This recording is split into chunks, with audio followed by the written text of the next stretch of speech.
워드 밴드웰이라는 분이 쓴 책인데요, 살며 사랑하며라는 책에서 제가 그동안 봐온 그 탁월한 공감 능력을 가진 사람 중에 가장 탁월한 한 꼬맹이를 이 책에서 만났습니다. 내용을 한번 들어보세요. 예수님의 전 생애와 사역은 끊임없이 계속되는 긍휼의 행진이었다. 마태는 예수님이 복음에 굶주린 자들과 온갖 병에서 치유되기를 간절히 바라는 이들이 살던 팔레스타인의 모든 마을을 두루 다니셨다고 말해준다. 그리고 예수님은 무리를 보고 불쌍히 여기셨는데 이는 그들이 목자 없는 양과 같이 고생하며 기진해 있었기 때문이다. 그리고는 마태복음 9장 36절 요 이야기를 인용을 하고는 그 다음 들어보세요. 이 구절을 읽을 때마다 나는 운동장에 모여 함께 울던 아이들 이야기가 떠오른다. 여기에 제가 가장 이 긍휼의 모습을 보여준 아이가 등장을 합니다. 이 구절을 읽을 때마다 나는 운동장에 모여 함께 울던 아이들 이야기가 떠오른다. 무리 한가운데 한 남자아이가 아파서 몸을 웅크리고 있었는데 선생님이 다가와 무슨 일이냐고 묻자 한 어린 여자아이가 이렇게 답했다고 한다. 지미가 배가 아파서 우리도 배가 아파요. 지금 울컥하는 게 내가 이걸 읽는데, 하나님이 그 시청각 교육하라고 방금 우리 꼬맹이들 6세 7세 아이들 찬양하는 모습을 보여줬지 않습니까? 저 몸도 잘 가누기 어려운 이 어린 꼬맹이들인데요, 지금 한 아이가 운동장에서 배가 아파서 몸을 웅크리고 있으니까 막 이제 선생님에게 그 사실을 알려주면서 하는 이야기가 지미가 배가 아파서 우리도 배가 아파요. 이게 공감 능력이에요. 지미가 아플 때 우리도 배가 아파야 공감이 일어나는 거 아닙니까? 선생님, 지미가 배가 아파서 우리도 배가 아파요. 저는 오늘 이 새벽에 저나 여러분에게 이런 긍휼이 회복되기를 바랍니다. 이런 공감 능력 차원에서의 이 긍휼이 우리에게 필요한데, 그런가 하면 두 번째로 긍휼과 관련해서 회복해야 되는 게 뭐냐? 이 첫 번째가 먼저 마음으로 이 공감의 능력인 긍휼을 회복해야 된다면, 두 번째로 행위의 차원에서의 긍휼을 회복해야 된다는 겁니다. 성경사전 키워드로 푸는 성경 사복음서 편에 보면은요, 오늘 본문 7절에 대한 이 긍휼히 여기는 자 할 때 이 긍휼히 여기는에 해당되는 이 엘레네모스라는 단어를 설명하는 대목이 나옵니다. 이 엘레네모스, 긍휼히 여기다라는 이 단어를 이렇게 설명합니다. 비록 이 단어는 공공에 처해 있는 어떤 사람에게 큰 관심을 가지는 것을 의미하지만, 이게 제가 아까 말했던 공감의 차원에서, 마음으로 공감하는 차원에서 긍휼 아닙니까? 비록 이 단어는 공공에 처해 있는 어떤 사람에게 큰 관심을 가지는 것을 의미하지만, 그 다음 들어보세요. 이것은 감정을 넘어서 다른 사람들의 필요를 다루고 그것을 완화시키는 행동의 동정적인 반응을 묘사한다. 이 단어가 마음적으로 같이 공감해주는, 아파해주는 그걸 내포하고 있지만, 더 근본적으로는 그 공감이 행동으로 나타나야 된다는 것을 내포하고 있는 단어가, 이게 바로 오늘 여기 나오는 긍휼을 의미하는 엘레모네스라는 단어라는 그 이야기예요. 헨리 나우엔이 긍휼이라는 책을 썼는데요, 비슷한 설명이 거기 나옵니다.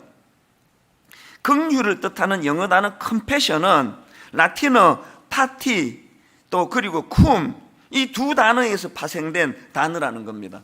그리고 이 두 단어를 합쳐서 이 컴패션은 함께 고통받다, 함께 고통받다, 그러니까 이런 뜻이라고 이제 설명을 하고는, 이제 이게 뭘 강조하는지를 그 다음 내용을 들어보십시오. 긍휼은 우리에게 상처가 있는 곳으로 가라고, 고통이 있는 장소로 들어가라고, 깨어진 아픔과 두려움, 혼돈과 고뇌를 함께 나누라고 촉구한다.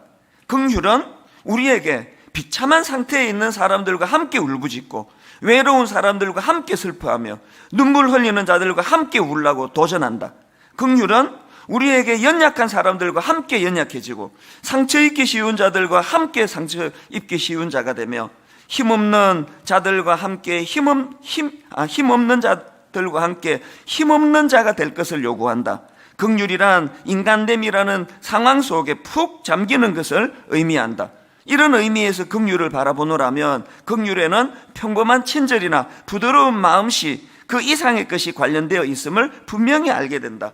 의미를 아시겠죠? 마음으로 저 사람 참 어려운 일을 당해 어떡하나 안 됐네? 이런 마음에서 출발을 해서 그것이 그 어려움을 당하는 그들과 함께하는 행동으로 연결이 돼야 되는 거예요. 이런 의미에서 저는 지난 여름에 그 무더운 날씨에 우리가 국내 단기 선교 한 지역 전체를 수많은 우리 성도님이 내려가서 거기에 많은 목사님들이 여름에 제게 메일을 보내왔습니다.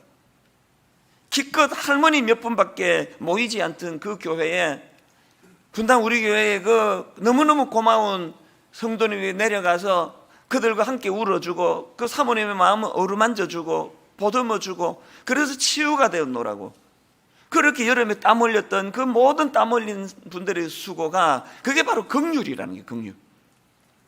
복지재단에서 이웃사랑부에서 이름 없이 빚도 없이 물질을 통해 시간을 내 정성을 다해 또 그 노인에게 그 매주마다 반찬을 만들어 배달해 드리는 그걸 뭐 누가 알아줍니까? 아무도 알아주는 사람이 없지만 주님은 내게 이 행위로서의 긍휼을 요구하셨다. 그 말씀을 순종하는 의미로 그런 묵묵히 그런 일들을 행하는 그런 분들, 그런가 하면은 성남에 있는 경제적으로 어려운 아이들에게 악기를 가지고 자기 악기, 자기 돈 내가면서 그렇게 음악을 가르치고 과외를 공부시키고 그 모든 애씀에는 행위로서의 긍휼을 주님이 우리에게 명하셨기 때문에. 누가복음 10장에 보면요, 강도 만난 이웃에 대한 예수님의 말씀이 나옵니다. 누가복음 10장 30절 예수께서 대답하여 이르시되 어떤 사람이 예루살렘에서 여리고로 내려가다가 강도를 만나매 강도들이 그 옷을 벗기고 때려 그의 죽은 것을 버리고 갔더라. 마침 한 제사장이 그 길로 내려가다가 그를 보고 피하여 지나가고 또 이와 같이 한 레위인도 그곳에 이르러 그를 보고 피하여 지나가되 어떤 사마리아 사람은 여행하는 중 거기 이르러 그를 보고 불쌍히 여겨 가까이 가서 기름과 포도주를 그 상처에 붓고 싸매고 자기 짐승에 태워 주막으로 데리고 가서 돌보아 주니라. 지금 예수님께서 강조하시는 이 사마리아 사람은 강도 만난 사람에 대한 마음의 긍휼, 아이고 어쩌다가 저런 일을 당했나 너무 안쓰럽네, 그런 마음의 긍휼로 시작해서 구체적인 행위, 그를 보고 불쌍히 여김이 기름과 포도주로 그 상처를 붓고 싸매고 짐승에 태워 주막으로 데려가고 그렇게 돌보는 행위로 연결이 되는 그거를 강조하는 겁니다. 그러면서 37절에 너 생각에는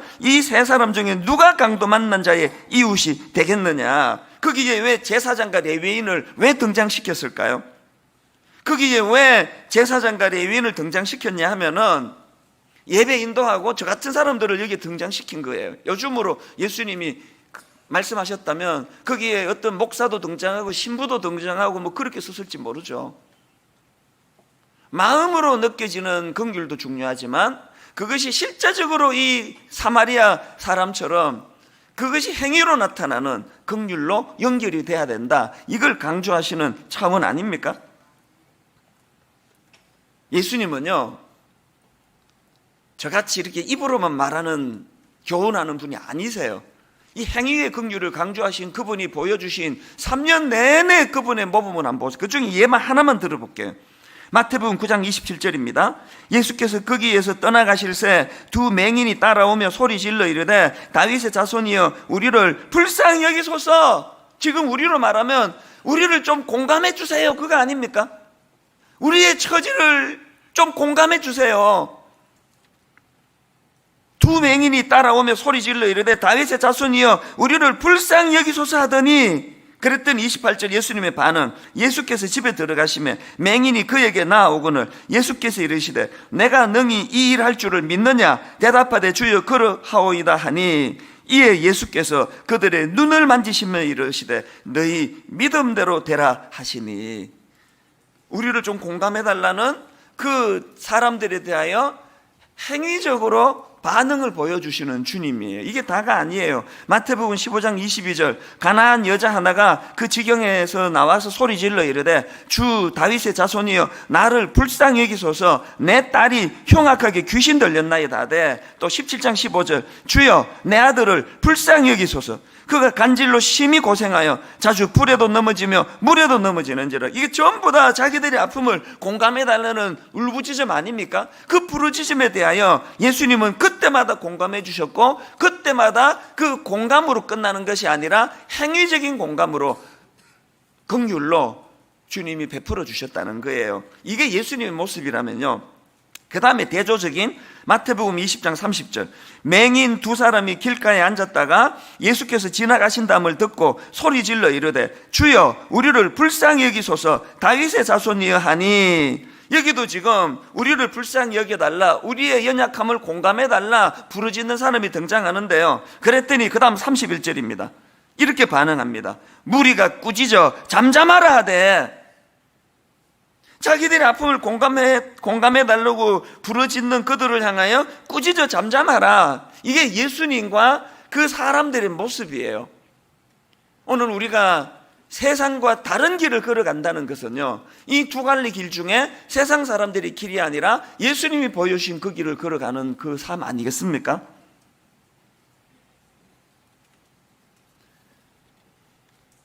그래서 여러분 마태복음 9장 13절에 너희는 가서 내가 긍휼을 원하고 제사를 원하지 아니하노라 하신 뜻이 무엇인지 배우라. 저는 오늘 이런 의미에서 긍휼히 여기는 자는 복이 있나니 그들이 긍휼히 여김을 받을 것이며, 이걸 그대로 직역을 하면은 복되도다, 이 조건의 문제 아닙니다. 내가 누군가에게 긍휼히 여기면 주님도 그거 보고 보상으로 나도 너를 긍휼히 여길게, 이게 아니에요. 복되도다, 이미 그 행복한 상태입니다. 누가 이렇게 행복합니까? 긍휼히 여기는 자들이요.